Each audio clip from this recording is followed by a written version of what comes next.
Hola, benvingudes, benvinguts a Sons en el Temps. Som la Laia Saperes. Hola, Laia. Hola, Oriol, què tal? I jo mateix, l'Oriol Padró.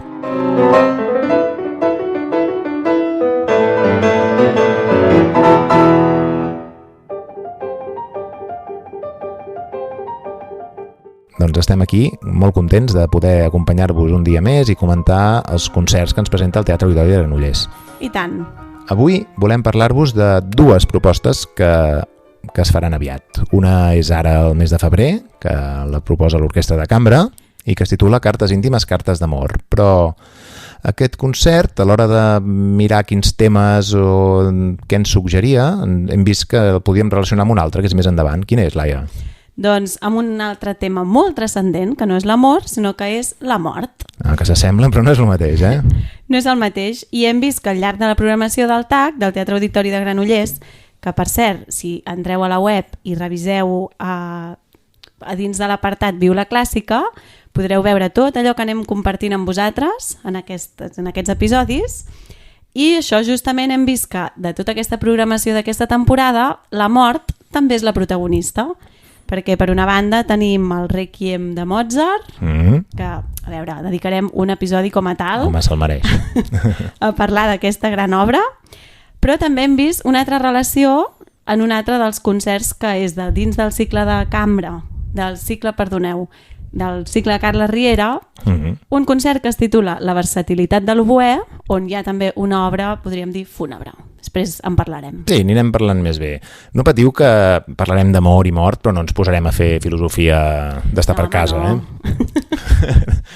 Però sí que hem vist això. Comencem potser per aquest concert del mes de febrer de l'orquestra, que recull músiques inspirades en l'amor. Per això el títol, Cartes íntimes, cartes d'amor. Però no només en l'amor, sinó també en el desamor. De fet, hi ha una peça que és el Lament de Dido, que forma part d'una òpera de Henry Purcell, una òpera barroca, que realment és una peça molt trista on la protagonista s'està morint, de fet, després de que hagi estat rebutjada pel seu estimat. Per aquí vam veure, no, aquesta relació o aquest salt de l'amor a la mort i, com deies ara tu, Laia, doncs hem vist aquest lligam amb una altra peça fúnebre que això, que ja en parlarem més endavant. De fet, potser l'amor que veurem a través d'aquest concert no només serà un amor romàntic, no? Potser hi haurà això, desamor, potser hi haurà rancor, potser hi haurà un amor passional i de desig. Bueno, a veure què va suggerint. De fet, una cosa important és que la cantant d'aquest Lament de Dido tan i tan bonic serà la Carolina Alabau. I és curiós perquè és una cantant que podem veure-la cantar un repertori jazzístic, com també una ària, no? Vol dir que és una persona amb una tessitura i un registre molt ampli que aquest concert potser ens sorprendrà. Sí, és interessant perquè de fet a la presentació de la temporada en Corrado Bolsi, el director de l'orquestra, ho comentava una mica, això, deia també hi havia una certa voluntat de trencar aquests límits que no deixen de ser convencions entre música clàssica i música moderna. Doncs bueno, aquesta noia és més de cant modern, però ve del món del jazz, però bé, segur que farà una molt bona interpretació d'aquesta àrea que veia que és molt bonica. Sí.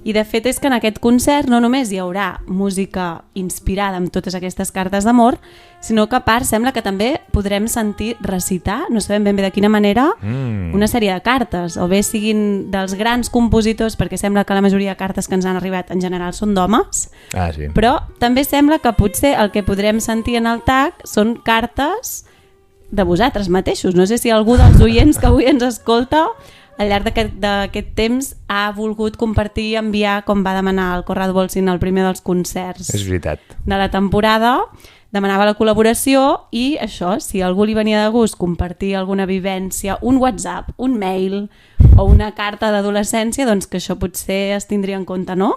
És veritat, van comentar que la mateixa cantant, la Carolina Labau, potser llegiria entremig de les cartes musicals que escoltarem, doncs cartes, no? Cartes de gent real que hagi volgut compartir-les, durant aquests últims mesos, a veure què han rebut. A veure... I escolta, més que veure, parlar d'amor i de l'emoció de rebre una carta, trobo que és una cosa molt única, no? No sé si potser és la manera més bonica, més emocionant d'expressar els sentiments, quan no ho pots dir potser verbalment, deixar-ho per escrit. Allò que no atreveixes a dir a la cara, no? Exacte.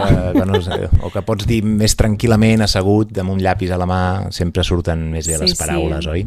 O de fet, com faria una de les peces, de fet la que dona títol al concert, no? De Leos Janáček, que es titula justament Cartes íntimes, és un quartet de corda on el mateix compositor explica en una carta a la seva estimada, no? Li diu, mira, jo et faig aquestes cartes que t'escric i et dic que t'estimo molt, però hi ha coses que no te les puc dir en paraules i te les dic en música. Això és molt bonic. Oh, quina sort. Quina sort tenir un compositor que et digui aquestes coses, oi?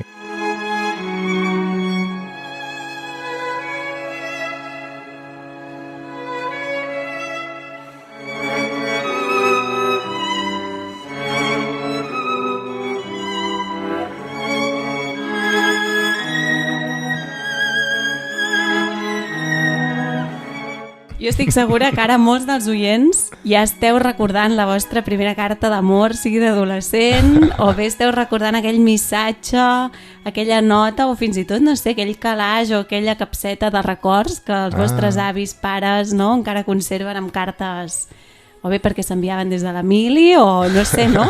La carta d'amor sempre, no sé, desperta alguna cosa molt a dins. Sí, és tot un mite. De fet, grans compositors, no? Ens ha arribat cartes que escrivien ells també a les seves persones estimades, no? Des de, no ho sé... Home, potser de Mozart a Constance, aquesta és la que més o menys tots tenim al cap. Quines més? Què més coneixem de cartes? Quines més? Sabem que Liszt escrivia cartes molt boniques a Marie de Gould. Haydn a Luigi Polzelli. Sí.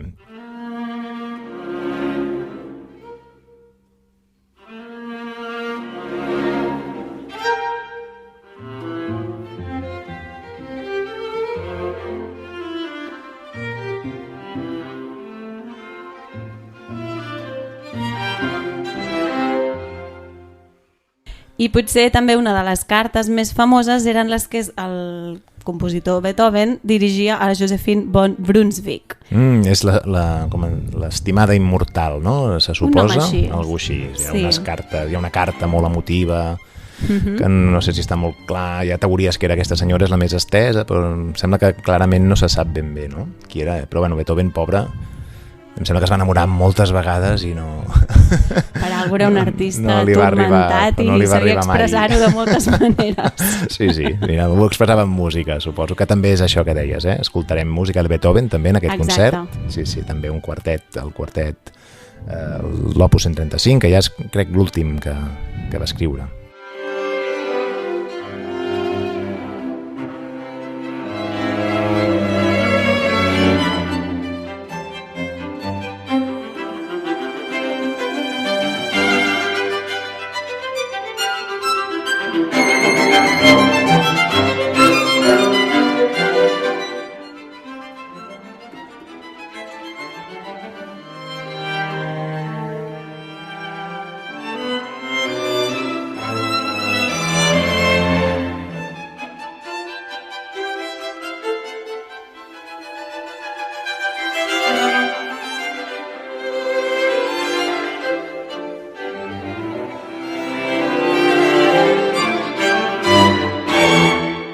I encara potser una altra gran història d'amor no consumat del romanticisme és la de Clara Schumann i... Robert Schumann. Bé, Robert Schumann sí que és consumat, diguéssim, es van casar, però amb Brahms, no?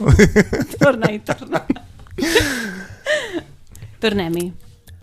La relació estable era Entre Robert Schumann i Clara Schumann. Clara Schumann i Robert Schumann estaven casats. De fet, Clara es deia Clara Wieck, de soltera, clar. I quan es va casar va agafar el cognom del seu marit. Total. I quan Schumann va morir, ella va mantenir una molt bona relació d'amistat amb qui ja era un gran amic també del seu marit, que era Johannes Brahms, perdó.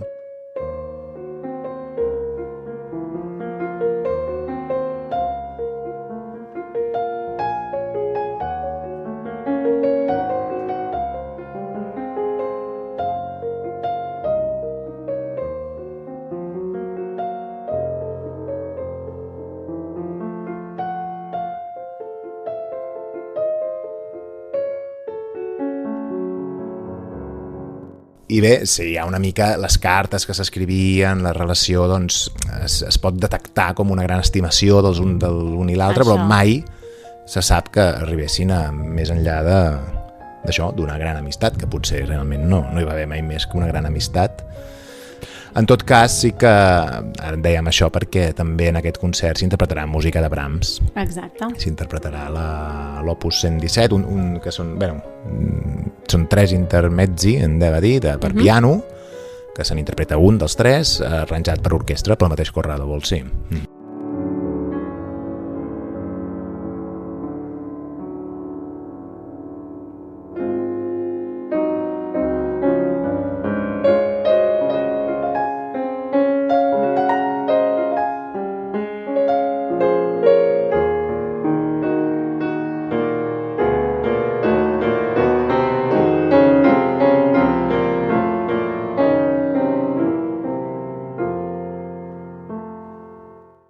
I de fet ara deixa'm connectar això també amb un altre dels concerts que oferirà la temporada del Teatre Auditori de Granollers, i és que en un dels concerts dedicat en el cicle Carles Riera hi haurà també un repertori d'un pianista, parlarem en el seu moment, que justament tornarà a tocar aquesta obra, oi? Correcte, és el concert Shreds of Light. Exacte, que no l'he presentat. Que hi ha aquests 3 intermezzi de Brahms, els tocarà en Víctor Braojos, que és el pianista que actuarà aquest dia, però això, ja en parlarem en un altre episodi. Ja en parlarem. Sí.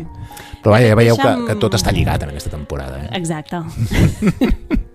Deixa'm destacar, ara que parlaves de la Clara Schumann, una anècdota que, si més no, també... Jo ara no et sabria dir ben bé la fiabilitat històrica del que diré ara, però sí que és veritat que diuen que quan ella va quedar vídua de Robert Schumann, com que ella doncs, era una gran pianista i seguia fent la seva gira com a intèrpret, evidentment, durant una època, ella vestia de negre en símbol del dol que estava passant. I diuen que d'aquí aquesta tradició va quedar ja perpetuada, de manera que per això els músics, a dia d'avui, encara vestim de negre al tocar. Ostres, això sí que no ho sabia. Pues, bueno, jo no sé si algun oient en sap més informació o no, però deixem-ho aquí, ja ho hem dit. Si més no, és una bona història, no? Sí. Perquè és veritat, perquè vesteixen de negre els músics sempre. I al final, mira, deixa'm tornar-ho a relacionar, potser és el primer contacte de l'episodi entre l'amor i la mort. Ah, mira, és veritat, hem dit que una cosa ens portava de l'una a l'altra, oi? I tant. Sí.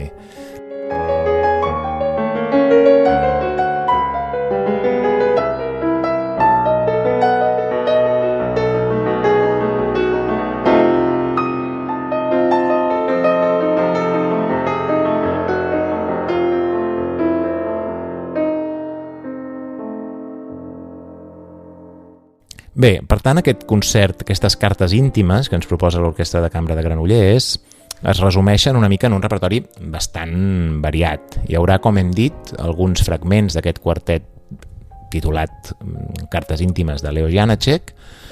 Hi haurà el Lament de Dido de Henry Purcell, on cantarà la Carolina Labau. Hi haurà, també, com hem comentat, fragments del quartet de corda Opus 135 de Beethoven, fragments de la Serenata per cordes de Tchaikovsky, una altra cançó on tornarem a sentir la veu de la Carolina Labau, que en aquest cas és de Francis Poulenc, que es titula Els camins de l'amor. La cosa va més o menys en la mateixa direcció.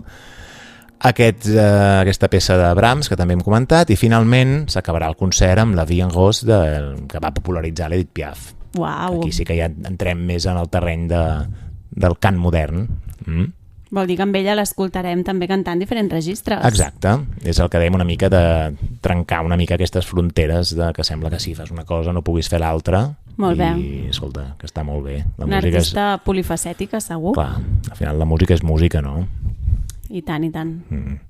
I dins de tot aquest repertori hi ha algunes peces que són més clarament dedicades a l'amor i algunes que potser no tant o més de forma així més de passada, però el que dèiem, n'hi ha una que és aquest Lament de Dido, que és, de fet, no tens molt clar si parla d'amor, de desamor o directament de mort, perquè al final és això. És un drama, és una no? persona que està dient adéu a la vida i parlant de què passarà quan ja no hi sigui.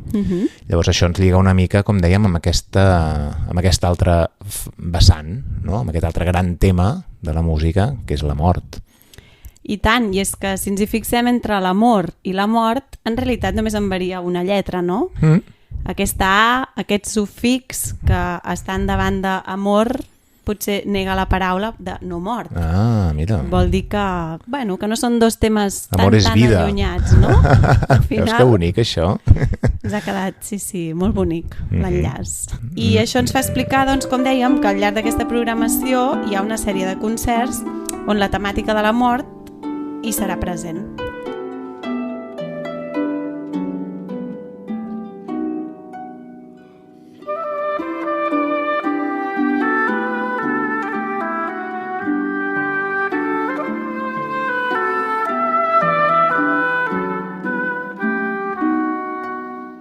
I sí, com us dèiem, l'altre concert del que volem parlar avui i que ens agafem aquesta relació a través de la mort és el de la versatilitat de l'oboè, que s'escoltarà el mes d'abril dins del cicle Carles Riera, on l'oboista Eduardo Martínez interpretarà diverses peces amb el pianista Jordi Torrent. L'obra central d'aquest concert serà el Le Tombeau de Couperin, que és una peça de Maurice Ravel que parla justament d'això, és una peça fúnebre, no, Laia? Exacte, és que és una obra dedicada a aquest compositor barroc francès, Couperin, que de fet recordem doncs, que era un dels personatges que treballava amb Lluís XIV, vull dir, una figura del barroc francès super destacada. Ens hem d'imaginar allà amb la perruca, no? Amb els talons, tot allò. I pel que sembla el Ravel el volia homenatjar d'alguna manera, descrivint a través de la música totes aquelles sensacions que sentia quan anava a visitar la seva tomba. I és que la paraula tombeau, que vol dir tomba en francès, també fa referència a una forma musical pròpia del barroc, pròpia de l'època de Couperin, que justament s'escrivia amb aquesta intenció, en homenatjar una personalitat un cop morta.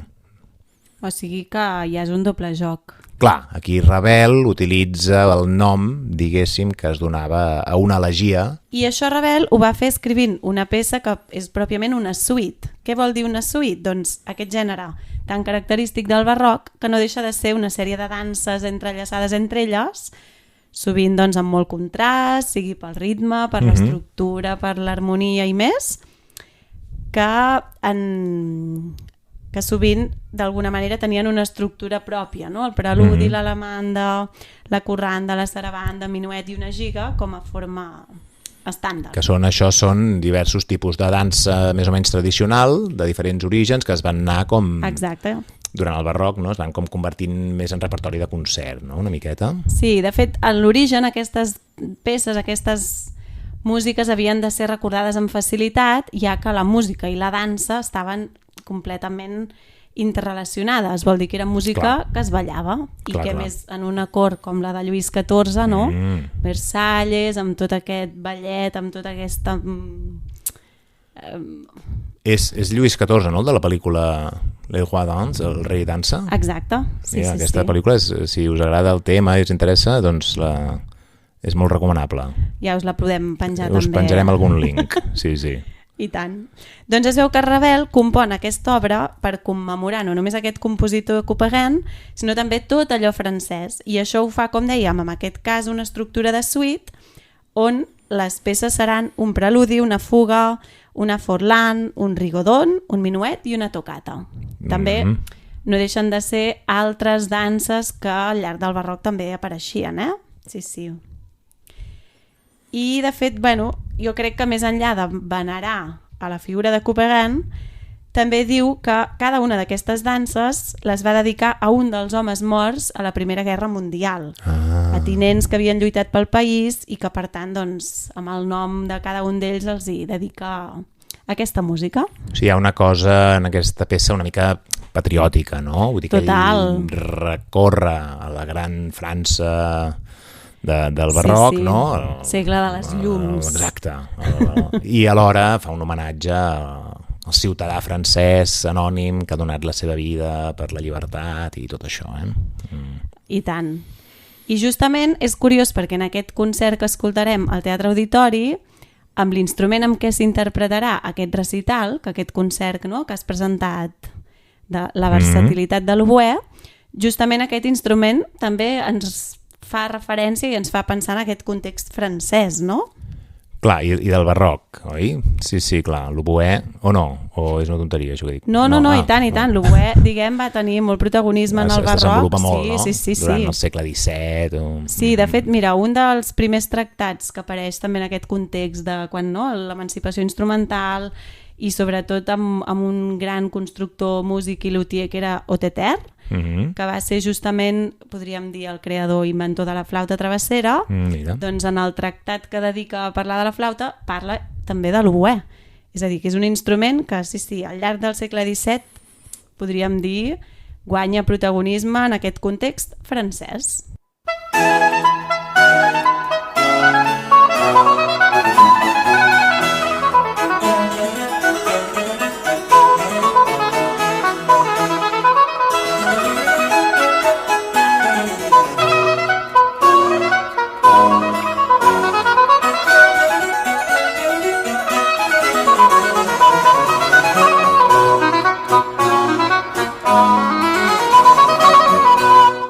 Que és un instrument molt bonic, molt elegant, no sé, quines sensacions... I tant, no? molt exquisit, no? Sí. És un so també molt versàtil, perquè jo crec que el podem associar, doncs això, en un repertori. A veure, ara tothom segurament li ve al cap l'ànec de Prokofiev, no? El Pere i el Llop.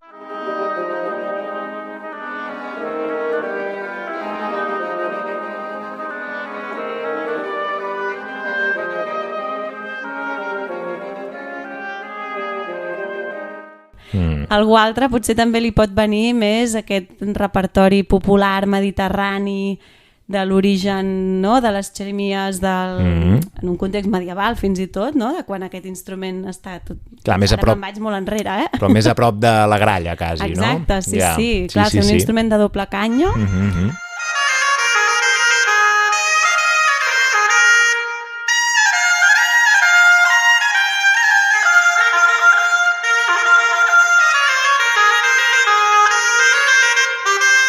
Dona un altre color.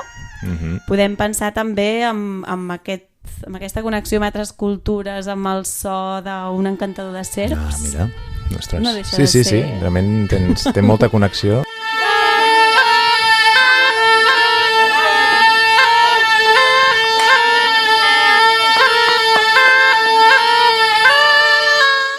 I de fet, a veure, al llarg del segle XVIII va ser també un moment de màxim esplendor de l'instrument, per tant també amb un repertori acadèmic, amb una literatura pròpia que li dona, doncs, bueno, un salt com a instrument solista, no?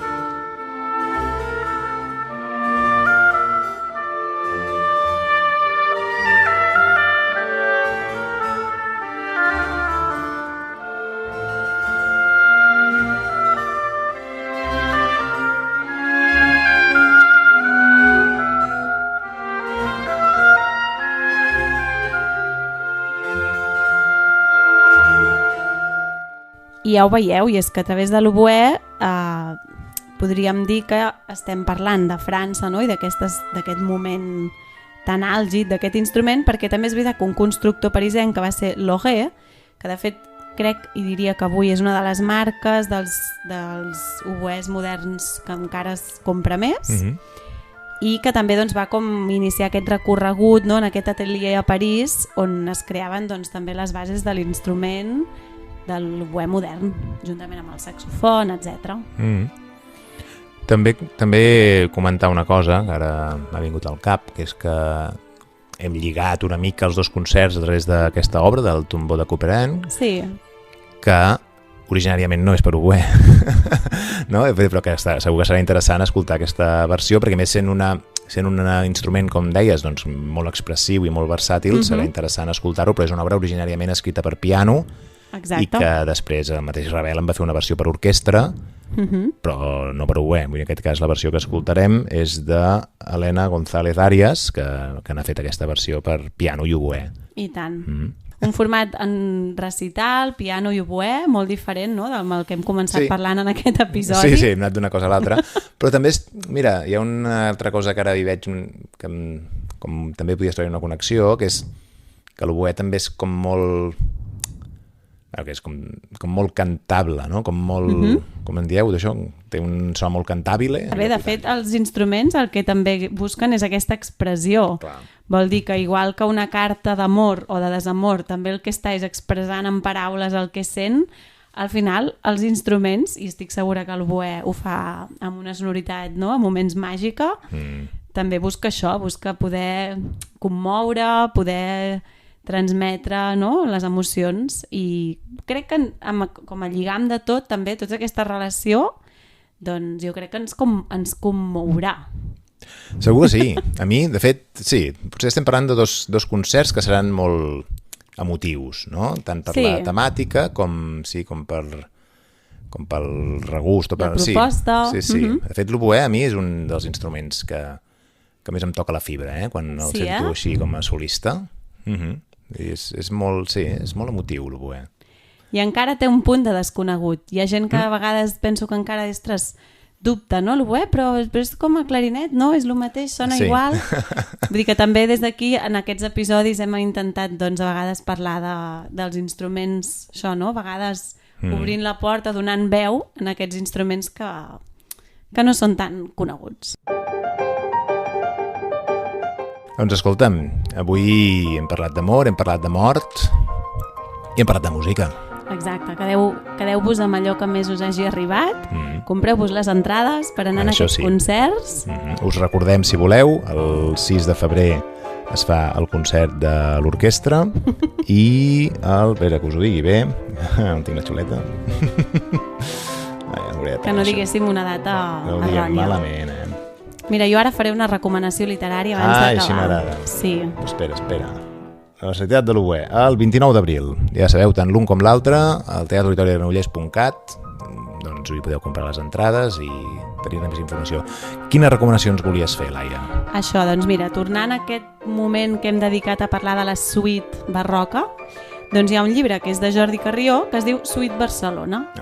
I que, en tot cas, no sé, em sembla que un dels protagonistes també té alguna història d'amor amb una cantant italiana, tornar-ho a relacionar amb l'amor, però és curiós perquè cada un dels capítols és un recull de poemes en el que, com si fos una suite musical, no? És a dir, com que aquest gènere també es fa servir per unir, per donar peu a lligams, no? Sigui el gènere que sigui.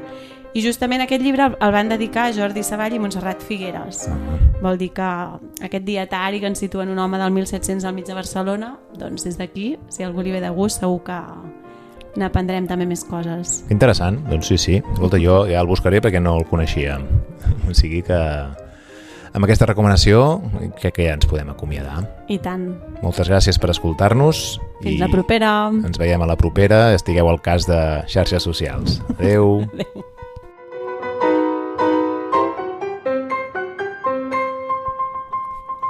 Sempre ens promocionem fatal, lo de xarxes socials, això ho diem també poc, no? No ho hem dit gens, però no passa res.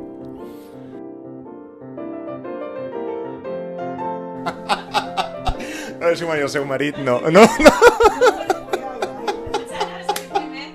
relació dels dos. Sí, clar, bueno, però sí. Ja has entrat pel morbus. Clar, jo he entrat directe a l'ambient, clar. No, deia...